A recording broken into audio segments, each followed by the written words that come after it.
وقال الملك اوتوني دا نهم کړی دا وکانو یتقون پوری دا نهم کړی دا د دې کړی خلاصه دا ده چې کله دغه سړی رالی او د یوسف علیه السلام تعبیر سره د تدبیر نه بادشاه ته واورولو نو بادشاه حق حیران چې دا دومره کاهنان او دا دومره پویه خلک د خوب په تعبیر باندې نه پوهیږي او یو په جیل کې پروت سړی او دومره عجیبه تعبیر او هغه هم د تدبیر نړک هغه د څه نړک ویل سړی راوله دا د جیل د کېنولو سړی دی د جیل د اچولو سړی دی چې تاسو جیل ته اچولی دی سړي ته ویل شابه شابه خپېټه کو زر زر لاړ شه او سړی ما ته څه کاله کا راورسوه نو هغه سړی دوباره لاړې په یوسف علیه السلام پسې او ورته وایي بادشاه وایي چې راوځه راځه او ته یې ځه مړه راځه ولې درځم زه راغلی جیل له څه دپاره یم دې جیل ته تاسو اچولې د څه دپاره اوس راته وایې چې راځه اول زما صفایي وکړه بیا به زه د جیل نه دروځم د جیل نه دروځم یوه اداره دې راپرېږدي غرب شي بله د باندې لاس کې ایسته اوچت کړي ځکه یې که نه پاکستان دی که نه پاکستان 7 کاله شوي نو ویل زما صفایي په کار ده چې صفایي مې وشي ګوره یوسف علیه السلام ته دا پته وه چې زه د الله نبی او زه به خلکو ته د اسلام دعوت ورکوم او دلته په ده باندې د زنا تهمت دی څه شی دی پې تهمت دی چې دا تهمت په ما باندې پروت دي څوک به زما په خوله باندې اعتماد وکړي نه نو اول به تهمت لرې کوي نو بیا به څه کوي لکه د جیل نه راوځي رسول الله مبارک فرمایي الله دې د یوسف په حال باندې رحم وکړي وایي که دا چېرته زه وې خپل عاجزي ذکر کوي که دا چېرته زه وې او 7 کاله پس ما ته یې ویلي وی چې د جیل نه راوځه نو زه به ورسره څه شوی وی مقصد یې دا دی د حدیث ښه یوسف علیه السلام ورته نه وځم باچا نه اول دا تپوس وکړه چې هغه غویمه شوي وه چې ښځو پکې لاسونه کټ کړي او دا چل شوی او هغه چل شوي دا ولې شوي څه چل شوي سړی رالی وی چې جیلي خو داسې خبره کوي باچا ویل ښه ښځو لاسونه کټ کړي هغه ته خو دا پته ونه دا خو د یو وزیر په کور کې دا قصه شوې وه نو هلکه ویل نیم پوهه قصه راته وکړه څه چل شوی دی نو هغوی ورته بیا وویلې چې دا خو دغه شان قصه شوې وه د عزیز مصر چې کوم دی د هغه ښځې دا تدبیر کړی او دا چل شوی هغه چل شوی نو بس باچا هغه راوغوښتلې ټولې چې کومه د عزیز مصر ښځه وه ټیک شولو خو مفسرینو لیکلي دي چې په دغه وخت کې د عزیز مصر چې کوم وزیر خزانه دی وفات شوی دی څه وفات شوی او د ده د عهدم خالی وه په دغه ځای باندې لا بل څوک وزیر خزانه مقرر شوی هم نه و ټیک شو نو ښځې د هغه راوغوښتل او چې کومې نورې ښځې ورسره وې چې لاسونه یې کټ کړي هغې هم راوغوښتلې او باچا په خپل دربار کې کېنولې ورته یې ویلې چې لکه شپږ 7 کاله مخکې تاسو لاسونه کټ کړي دا څه قیصه ده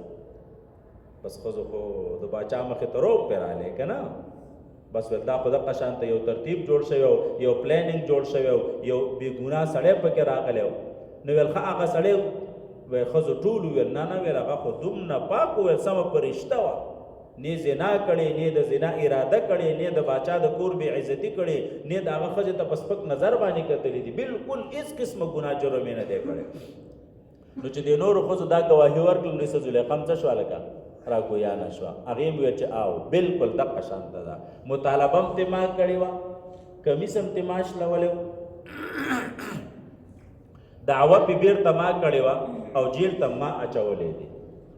باچا ورته وی چې اوس خو ستا څرمن د بوسو نه ډکومه خو صبر وکړه چې دا سړی راشي څه راشي سړی راشي نو واپس یې پسې کسان ولیږل یوسف علیه السلام پسې چې د خدای مسلمانه اوس خو راشه که نه ګوره ټولو ښځو ستا د صفایي ګواهي وکړله او په ټول ښار کې دا خبره خلکو ته خوره شوله چې یوسف علیه السلام بې ګناه جیل ته اچولی شوی دی تهمت پې لګېدلی او د زنا ارادې نه ده کړې چې کله صفایي وشوه اوس ویل راځئ ایسته ورسره څه شو لکه را روان شو او بیا پکې دا خبره هم وکړه چې ګورې زه دا هم نه ویم چې زه ګنې لوی سړی یم او کمالي سړی یم زه دا خو بس د الله فضل دی د الله رحم دی چې بچا باندې وشي په ما باندې الله رحم وکړو چې کله د باچا خوا ته رالی او بعضې مفسرینو لیکلي دي چې د باچا سره خبرې وکړې لکه او په اویا ژبو کې ورسره خبرې وکړې او یا مطلب دا دی چې ډېرو ژبو کې صحیح شوله دا د او یا عدد چې دی په عربۍ کې د کثرت دپاره ذکر کېږي نو په مختلفو زبانونو کې ورسره خبرې وکړي او باچا ته خو زبانونه یاد وکړل باچا ته څه او دا د باچا مجبوري چې دی به ژبې یادوي، یوازې انګلیش نه، زموږ باچا خو صرف انګلیش یادوي، ټولې ژبې به یادوي. ژبه یادوي مطلب دا دی چې دی د چین ته ځي، د چین ژبه به ورته یادوي، هغې سبب هغې کې چینګ پینګ کې خبرې کوي. صحیح شولو که نه؟ او چې د پښتنو علاقې له راځي نو بیا به پښتو یادوي، د دې سره به پښتو وایي، او که بل ځای له ځي داسې دی که نه؟ او په دې معنا باندې صرف یو سړی دی، خو څوک یې باچا کوي نه. قسم په خدای د رښتینو سړی دی. څه دی؟ د رښتینو سړی دی چې دا ټولې ژبې ورته یادې دي او په رښتیا ورته یاد. مولانا صاحب ښه عربي هم ورته یاده ده، فارسي هم ورته یاده ده، انګلیش هم ورته یاد دی، او پښتو هم ورته څه ده؟ پښتنو له راشي پښتو کې ورته بیان کې، عربو له لاړ شي په عربۍ کې ورته لګي، او انګلیش خو د قصده نه وایي، انګلیش هم ورته قسم یاد دی، خو د قصده نه وایي. ښه هغه خلکو ته ښایي چې کله د بار دنیا کې د انګریزۍ په دغه داسې نو هغه پکې په اردو کې تقریر کوي او د قصدې په اردو کې کوي چې دا زمونږ ملکي زبان دا څه دی؟ ملکي زبان دی، د خپل غیرت د وجې نه کوي، انګلیش هم ورته خو هغه څوک باچا کوي نه که نه، بس څه کوي وایي دا خو څه دی لکه مولا، دا خو څه دی مولا حاجي. خدای به وخت راولي، قسم دی دا کرسۍ د خلکو د مولانو نه په زور اخیستې ده، خو الله به پرې وخت راولي، کله خو به یې مولان والي انشاءالله. تاسو کوشش کوئ که نه چې چېرته خو یې ته ولوالی. ښځه به هر صورت نو چې کله د باچا سره په مختلفو زبانونو کې خبرې وکړي، بادشاه وایي چې سړی خو د کمال نه ډک دی، ورته یې ویلې لکه بس ویل ته زما مشیر شوې، زما خاص شوې، اسې به په کرسۍ زه ناستیم او نور نظام به ته چلې. ټیک شولو؟ نو مطلب دا شو چې وزارت خارجه او وزارت داخله او فلان او فلان هغه ورته باچا دومره سرخوږي زما د مخې نه کېږي، یو کار راته والکه. څه راته والکه؟ یو کار راته والکه، ویل اجعلني على خزائن الارض، بس ما د ځمکو په خزانو باندې مقرر کا، زه په دې باندې پوهېږم. ولې پې پوهېدو؟ دا وزیر خزانه په کور کې رالوي شوی او که نه هغه چلونه د مخکې نه څه کړي زده کړي او که نه چې د ملا په کور کې رالوي کېږي، خو څه به کوي؟ تقریرونه به زده کوي او که نه کتابونه به زده کوي، ګردانونه به زده کوي، بل څه به زده کوي، خو هله چې ملا په کور کې کتاب خورلي نو زوی به دې زده کوي. قسم دې چل ډېر بدل شوی که نه، زه خفه کېږم په دې باندې. نو دې چونکې د وزیر خزانه د عزیز مصر په کور کې پاتې شوی نو ویل په دې باندې پوهېږم، او بل د خوب دا تعبیر ورڅه ورته یاد وکړه نو ویل په دې باندې مې مقرر کا او دغه چل لاله راځي. نو ایسته باچا مقرر کړو، بس ویل زه ته دننه وزیر خزانه شولې او دغه تدبیر په خپله جوړوه. چې کله په خزانو باندې مقرر شو نو دته خو پته وه چې دا 7 کاله به ښه فصلونه کېږي، بارانونه به کېږي. نو په قوم کې اعلانات وکړه چې یو پټی به هم څوک داسې بې فصله نه پرېږدي، وکرئ پټي ټول وکرئ. نو پټي به یې کرل، بیا به حکومت د هغې دپاره څه انتظام کړی، هغې نه به فصلونه راټولول. هلکه ستا د کال څومره خرچه ده؟ مثلا 20 منه غنم، نو 20 منه د ځان څه پرېږده، بقیا موږ له راکړي، پیسو باندې به یې ترې واخیسته، بقیا به یې د سرکاري ګودامونو کې به یې څه کړه هلکه محفوظ کړو. یوسف علیه السلام خو ورله دا طریقه کړې وه چې په وږو کې یې ایښي وو. په هغه وخت کې دا نور سیګان میسیګان او کیسې به یاوې نه وي که نه، نو په وږو کې ایښي وو. به هر صورت نو 7 کاله نظام داسې وچلاو، بیا قحط رالی. چې قحط رالی نو شاه صاحب له غنم نه دي شوي، رالی باچا له صاحب غنم خو ونه شو ما کرلي، خو خوند یې ونه کړو، تا څومره غنم زموږ سره پراته دي په ګودام کې؟ ده به ورته ویل 50 منه 80 منه 80 منه فلان فلان لیکلي وو که نه د هر چا نه، هله 10 منه تې ویسه بیا راشي.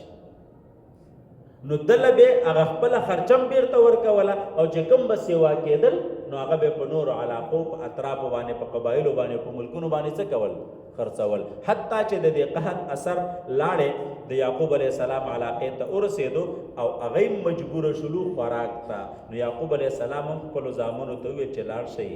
مصر ته لاړ شئ، هلته د هغې څه غنم شته دی او غنم ترې نه راوړئ، ګنې ماشومان به درنه د لوږې څه شي؟ مړه شي. وقال الملك ویلی بادشاهیتونی به راولی ماتا. فلما جاءه الرسول هر کله چې رالی د تا استازی قال ورته ویل ارجع الى ربک، واپس شه خپل مالک طرف ته، فاسأله ما بال النسوة اللاتي، تپوس ترې نه وکړه چې څه وه وجه څه وه اراده النسوة اللاتي د هغه ښځو قطعن ایدیهن چې لاسونه یې کټ کړي دي. ان ربي بېشکه رب زما چې دی بکیدهن په تدبیر د دې باندې علیم ډېر پوهه دی. قال باچا راجمع کړې ورته ویلي ما خطبکن څه صد قصص تاسو اذ راوتن کله چې تاسو مطالبه کوله د یوسف علیه السلام نه عن نفسه د نفس داغه الکا دلته چې د باچا کم خطاب وکړو نو د دې نه دا معلومه شوله چې د زلیخی نه وروستو د نورو خزم د یوسف علیه السلام نه څه کړي مطالبه کړي ده نو هغې تنګ کړی او مجبوره کړی ښه قلنا دی ټول ویل حاشا لله سبحان الله ماشاء الله یا هر سی چی ویل ما علمنا علیه من سوء من ندل دلک باغ کې کما بد اراده قالت امراه العزیز ویل خزید عزیز مصر الان حسحس الحق اوس چې د خوازه شو حق لرا انا راوته ما مطالبه کړي و داغنا عن نفسه د نفس د اغه و انه لمن الصادقین بشک دی هغه خود صادقانو نه دی ذالک دا قول د زلیخی دی یا قول د عزیز مصر دی یا قول د یوسف علیہ السلام دی پوښی به باندې نو که قول د زلیخی نو ذالک دا اقرار مې زکه وکولی علما چې پته ولګي یوسف علیہ السلام ته انی لم اخنه بالغیب چې ما د سره خیانت نه دی کړی د په غیب والی کې یعنی پشي شامه مرله صحیح گواهی کړی دا یو معنا شولا او کدا قول د عزیز مصر شي ذالکا دا ځکه مې دا ښځې راوغوښتلې او دا تدبیر مې وکړو لیعلمه چې یوسف علیه السلام ته معلومه شي چې ما ورسره خیانت نه دی کړی معنا دا ده چې ما د هغه براعت او صفایي واضحه کړه دې قوم ته چې یوسف علیه السلام بې ګناه دی پوه شوې بېوانې او که چېرته دا قول د یوسف علیه السلام شي نو ذالکه نو دا مې ځکه وکړو لیعلمه چې معلومه شي عزیز مصر ته معلومه شي چا ته عزیز مصر تا انی لم اخنه بالغیب چې ما داغه سره خیانت نه دی کړی داغه په غیب والی کې وان الله لا یهدی کید الخائنین او بشک الله نه کوي نه کامیابی تدبیر د خیانت کرو و ما ابرئ نفسی او زنه بیزار کوم خپل ځان لرا دا قول د یوسف علیه السلام دی یا قول د زلیخی دی ان نفس بشک نفس چې دی لاماره بالسوء خامخ امر کون کې دی په بدو سره هر چاته د نفس چې دی د بدو امر کوي الا ما رحم ربي مگر هغه څوک چې رحم وکړي په هغه باندې رب زما ان ربي بشک رب زما چې دی غفور رحیم بخونکی او مهربانه دی وقال الملك اتوني به باچا وویل چې اوس خو سړی راولی اوس خو یې براعت او صفایي ظاهره شوله استخلصه لنفسي زه خاص کوم د لرا لنفسي د خپل ځان دپاره دا د جیلونو سړی نه دی یالکه دا زه په شاهي محل کې د ځان سره په تخت باندې کینومه فلما کلمه هر کله چې خبرې وکړلې د یوسف علیه السلام سره تفصیلا خبرې وکړې او هغه ورته بیرته هغه د خوب هغه تعبیر او تدبیر او ټول سیستم را معاد کړلو نو قال بادشاہ ورته ویل انک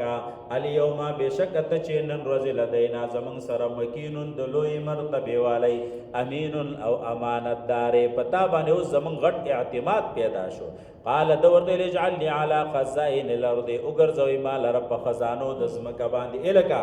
بعض خلک وایي کنه چې عہده غختل دا جایز دي ځکه یوسف علیه السلام غوښتي دا یوسف علیه السلام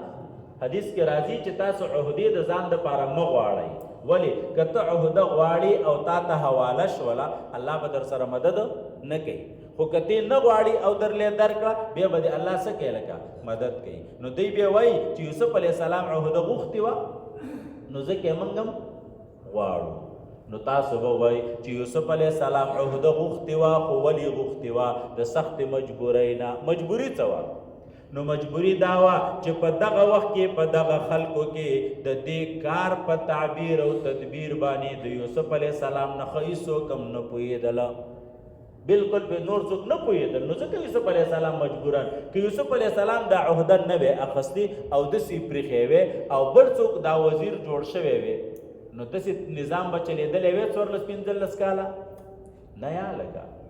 نه شو کېدی نو هغه مجبورن عہده وغوښتله او یا دویمه معنا درته ما مخکې مو کړله چې باچا ورته ډېرې عہدې پیش کړې وې چې دا بم کې دا بم کې دا بم کې نو ده ورته ویل چې صیبه ټولې نه شم سمبالولی او دا یو عہده راته پرېږده وزیر خزانه مې جوړ کړه نو بس دغه سمبالولی شم اجعلنی وګرځو ما لره علی خزائن الارض په خزانو د ځمکه باندې انی حفیظ بشک زه د هغې دپاره حفاظت کوونکی یم علیم او په هغې باندې پوهه یم وکذلک همدارنګې مکننا یوسف زی ورکړو موږ یوسف علیه السلام ته فی الارض پس مکه کې یتبوأ منها چې د بزې نیولو د هغې نه یعنې مخکې د غلام په نوم باندې یادېدلو اوس د باچا په لباس کې ګرځي وزیر دی وزیر اوس دی عزیز مصر دی دی څه دی لکه عزیز مصر دی او د وزیرانو د باچاهانو په جامو کې ګرځي او دومره ازادي ده ورته چې مخکې په یو کور کې ژوند تېرولو اوس په ټول ملک کې آزاد ګرځي چېرته هم چې ځینو هلته تللی شي وزیر دی که نه دورې دی ځکه دورې کې پونګی به مخکې پونګی به شاته داسې د پونګو وزیران نو خالکه زمونږ هغسې مو چې راشه لږې ورځې دي او خوند دې واله خوند دې ځکه بیا خو به چېرته به جیل کې پروت یا به څه یا باسې کدو ګرځي خاصدار هم پسې نه وي استدلال لیکل دی یتبوأ منها نو زی به نیولو د دې نه حیث یشا نصیب برحمتنا رسو موږ خپل رحمت لرا من نشاء هغه چاته چې زموږ خوښ شي ولا نضيع موږ نه ضایع کوو اجر د نیکانو ولا اجر الاخرت خامخا اجر د آخرت چې ډېر بهتر دی لو کانو یعلمون خیر للذین آمنوا دا کسانو دپاره چې ایمان یې راوړی وکانو یتقون او دوی ځان ساتي د ګناهونو نه